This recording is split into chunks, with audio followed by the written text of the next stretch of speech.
Recent victories. You are now tuned to greatness, and I am official greatness. And today we're going to talk about one of my favorite things to talk about. That's why you should stop eating meat and why I stopped eating meat. And I'm going to have a nice little list of supportive data that uh, just gives you context to why I stopped eating meat, and hopefully it gives you some motivation to do your own digging and uh, motivate you to change your eating habits as well. Uh, the first is the Bible. I was taught, well, I guess I wasn't taught this, but it was said. No, I guess I was taught it because after a while we did start eating turkey bacon, but it was pork around for a little bit. It was hams still on holidays, so it wasn't always enforced. It wasn't always consistent. But in the Bible, swine is not good for the body. It's full of parasites and such and all of that.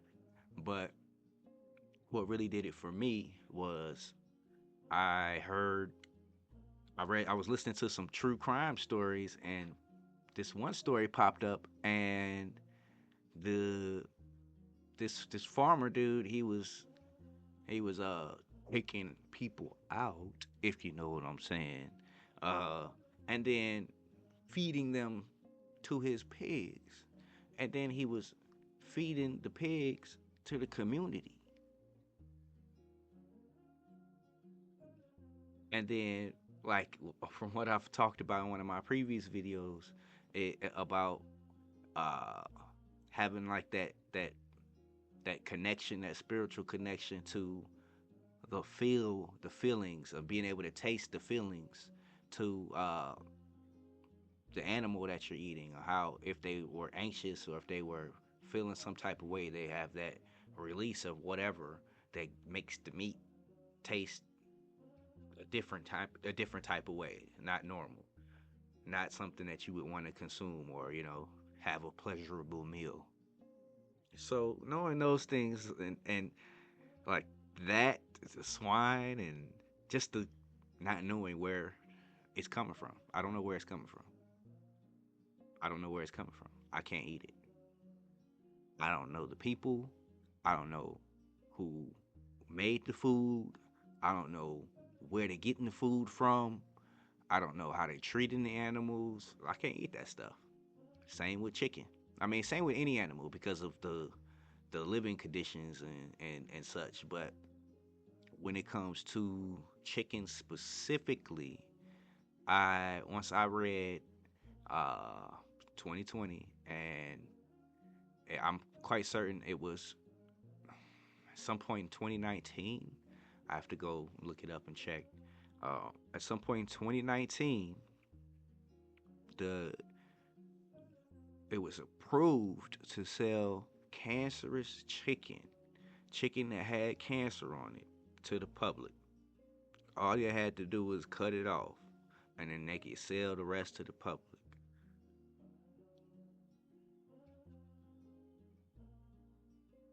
Now, how many of y'all knew that? How many of y'all knew that? If you didn't hear that in one of my previous videos, but how many of y'all knew that before that or before now? Go look it up. It's the facts are there. Um, it then began to click within me that on how the food that I was consuming was really affecting my mood and affecting how my temperament, and once I started paying extra close attention to, like, okay, when I eat this, when you eat that, the good old yum yum yum, and you get the itis. It's called the itis, but I could get the itis, and then you understand once I began to do my research and all of that, I understood that it was just the heaviness of the type of foods that I was eating, and it was the amount of it. And you eat a lot of starch, you're gonna be, you're gonna get sleepy. Or if you eat too much to where your stomach is expanding, you're gonna get sleepy potentially. So with that, I decided I started noticing that once I started once I ate a piece of meat, I was in a good mood. I'm cool, I was straight. And then I just eat this meal and nothing happened.